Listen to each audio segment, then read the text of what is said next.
কি নাম ভাই আপনার? ইয়াসিন। ইয়াসিন। বাড়ি কোথায় আপনি? নরসিংদী মাধবদী। এখানে কেন আসছেন? ঘুরতে আসলাম। একা আসছেন? হুম। সঙ্গে ম্যাডাম আসে নাই? ম্যাডাম নাই তো। নাই। গার্লফ্রেন্ড আছে? না। বিয়ে শাদী কবে নাগাদ করবেন? জি। বিয়ে শাদী কবে করবেন? বিয়ে শাদী করার প্ল্যান এখন নাই। আচ্ছা, যদি থাকে সেক্ষেত্রে আপনি কি বউ সুন্দর নেবেন না শালী সুন্দর নেবেন? শালি সুন্দর নিব।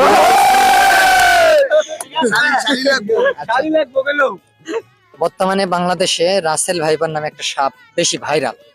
এ নাকি সবচেয়ে পৃথিবীর বিষধর। তো রাসেল ভাইপার সাপ বেশি বিষধর নাকি সলোনামাই নারী বেশি বিষধর? অবশ্যই নারী। Obviously। নারী থেকে বিষাক্ত এই পৃথিবীতে কিচ্ছু নাই আর হইবও না। অসম্ভব।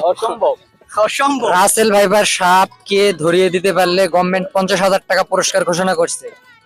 তো একটা সাপের চেয়ে বিষধর যদি একটা নারী হয়, তাকে ধরিয়ে দিতে দিলে কত টাকা পুরস্কার দেওয়া মনে করে? এটা তো বলা যাইব না, এটা বললে পরে 1,50,000।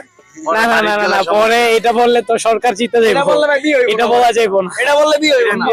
হ্যাঁ এটা কাইটা দিও, এটা বললে বিয়ে হইতো না। দেশের সরকারি নারী। এটা বলা যাইব না। ঠিক আছে। আচ্ছা, আগুনের শক্তি বেশি না পানির শক্তি বেশি? পানির শক্তি বেশি। কিভাবে যদি একটু বুঝিয়ে দিতেন?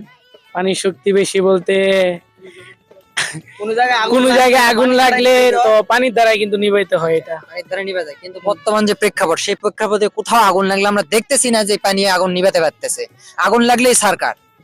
জি, ওইটা তো আগুন যদি একবার জ্বলা যায়, যেগুলা গেছে ওইগুলা তো গেলই, আর যতটুকু রক্ষা করে ততটুকু তো পানি রক্ষা করে, তাই না? পানির শক্তি বেশি, আপনি পানি যদি অধিকতর গরম করেন আগুনের উপর দেওয়ার সঙ্গে সঙ্গে আগুন নিভে যায়। যায় কি যায় না? আর আগুনকে হাজারো উত্তপ্ত করে পানির উপর দিলে আগুন। একটা প্রশ্ন করব। মুরগি আগে না মুরগির ডিম আগে? এই জিনিসটার উত্তর আপনি। মুরগি আগে ভাই, মুরগি আগে। মুরগি আগে থাকলে তো ডিম না থাকলে মুরগি হইব কিভাবে? না, সৃষ্টিকর্তার সৃষ্টিতে তখন আল্লাহ জোড়ায় জোড়ায় এই পশু পাখি মানুষ ছাগল এগুলো তৈরি করে দিছে, ঠিক আছে? আর সৃষ্টিকর্তা সর্বপ্রথম মুরগিকে তৈরি করছে, ডিমকে নয়। মুরগির থেকে ডিম দিয়ে পৃথিবীতে বৃদ্ধি করছে, ঠিক আছে? এটা হচ্ছে কোরআন হাদিস এবং সরল সোজা ব্যাখ্যা।